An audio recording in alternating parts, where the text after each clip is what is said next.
TRS party के कारगुजार सदर केटी रामाराव ने वादा किया कि अगर मुनुगुडु असेंबली हलके से टीआरएस उम्मीदवार मुंतखब होता है तो वो इस हलके को अडॉप्ट कर लेंगे और साथ ही इस हलके की तरक्की की मुकम्मल जिम्मेदारी वो कबूल करेंगे।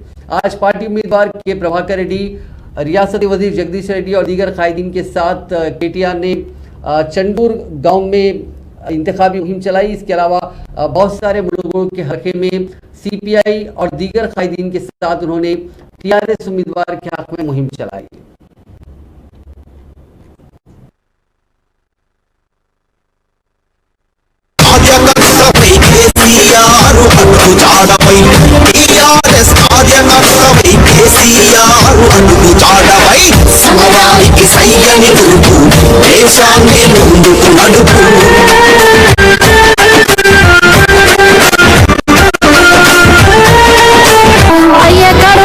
సల్లరుండా రాజముద చాడో ఎన్ని గడపలు దొక్కాడో ఎన్ని బాధల పడ్డాడో 60 ఏళ్ళ గోసదీతి సంబూరమిచ్చాడో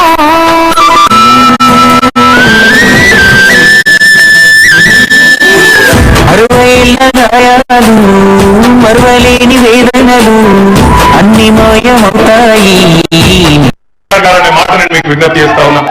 ఈ రోజు ఒక్క మాట ఆలోచన చేయండి, పక్కనే కృష్ణానది నల్గొండ జిల్లాను ఒరుసుకుంటూ పారుతుంది। సాగునీటి కష్టాలు, తాగునీటి కష్టాలు, ఇక్కడి నాయకులు మాత్రం పెద్ద పెద్ద నాయకులైనా రిజర్వాయర్లు కట్టలేదు, ఇక్కడ ఇంటింటికి తాగునీళ్ళు ఇచ్చే ప్రయత్నం చేయలేదు। కేసీఆర్ ప్రభుత్వం వచ్చేదాకా సాగునీటి విషయంలో, తాగునీటి విషయంలో ఆలోచన జరగలేదు। కానీ ఈ రోజు కేసీఆర్ ప్రభుత్వం వచ్చిన తర్వాత చెల్లగూడెం, శివన్నగూడెం రిజర్వాయర్ శాశ్వతంగా 2.5 లక్షల ఎకరాలు ఈ ప్రాంతంలో నీళ్లు ఇచ్చే విధంగా డిజైన్ చేయబడి బ్రహ్మాండంగా నిర్మాణం జరుగుతున్నది। దాంతో పాటు లక్ష్మణాపల్లి రిజర్వాయర్, దాంతో పాటు ఇంకా చాలా చెరువులు నింపే కార్యక్రమాలు 323 చెరువుల్ని మిషన్ కాకతీయ కింద